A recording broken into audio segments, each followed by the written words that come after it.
save a life. Download UBlood app. UBlood for the new blood.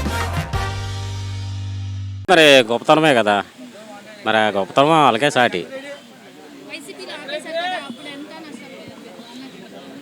భోజనం చేయడం అంటే మరి లాస్ పోవడమే కదా, మరి లాస్ లేకుండా ఎలా ఉంటుంది భోజనం అనేది, మరి అందుబాటు అనేది అందరూ ఇవ్వలేరుగా, మరి ఇవ్వగలుగుతున్నాడు కదా, గొప్పతనమేగా.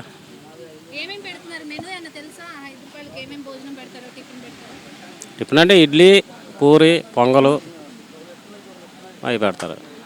ఇదివరకు భోజనాల్లో వైట్ రైస్, సాంబారు, పప్పు, ఓ చట్నీ. ఇంకా స్టార్ట్ అవ్వలేదు కదండి. ఇంతకుముందు బాగుంది, పెరగచ్చు, పెరుగుద్ది.